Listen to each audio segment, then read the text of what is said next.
হত্যা মামলা এতই সস্তা, আপনারা দেখলেন যে একজন রিক্সাওয়ালা, গরিব রিক্সাওয়ালা, 15ই আগস্ট সে গিয়েছিল 32 নম্বরে একটু ফুল কিনে। গরিব মানুষ, সে তার নিজের কামাই টাকা দিয়ে একটা ফুল কিনে সে গিয়েছে ফুল দিতে। তাকে মেরে তার ফুলটা ছিঁড়ে ফেলে দিয়ে তাকে পুলিশের সোপর্দ করেছে। পুলিশ নিয়ে তাকে হত্যা ষড়যন্ত্রকারী হিসেবে মামলা করে জেলে পুরে দিয়েছিল। কাজেই এই হত্যা মামলার যে কি মেরিট, সেটা তো এর থেকেই বুঝতে পারেন। জনগণ তো এখান থেকে তাদের বোঝা উচিত যে যাকে ইচ্ছা তাকে, সবার বিরুদ্ধে হত্যা মামলা। চিফ জাস্টিস ছিলেন সাবেক চিফ জাস্টিস খায়রুল হক সাহেব, তাকে হাত করা পরিয়ে তার বিরুদ্ধে হত্যা মামলা। আর আওয়ামী লীগের সকল নেতাকর্মী, প্রায় 5-6 লাখ নেতাকর্মীর বিরুদ্ধে মামলা, অধিকাংশই সব হত্যা মামলা। হত্যা বা বিস্ফোরক এই মামলা আছেই। তারপর আবার সাথে সাথে দুর্নীতির মামলা।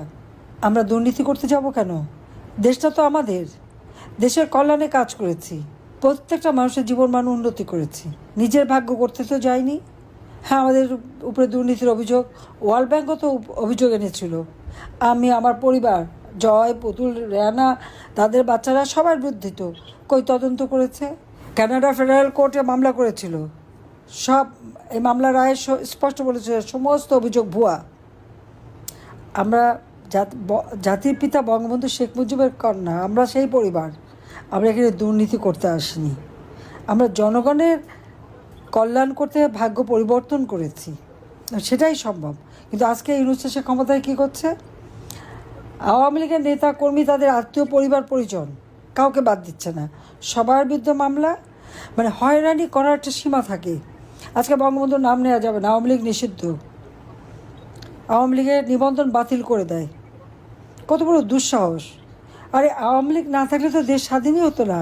আজকে একদম স্পষ্ট কথা, আওয়ামী লীগের অগণিত নেতাকর্মী, তাদেরকে গ্রেপ্তার শুধু না, যারা মুক্তিযোদ্ধা সিনিয়র নেতারা, তাদের হাতে হাত করা পরিয়ে নিয়ে যায়। তাদের জেলখানায় ডিভিশনটা দেয় না, দুটো কম্বলের মধ্যে কম্বল বিছিয়ে সেখানে থাকতে হয়। তাদের উপর চরম নির্যাতন চলছে এবং অনেকেই মারা যাচ্ছে। যখন মুমূর্ষু অবস্থা হয় তখন তাদেরকে হাসপাতাল নিয়ে বলে হার্ট ফেল।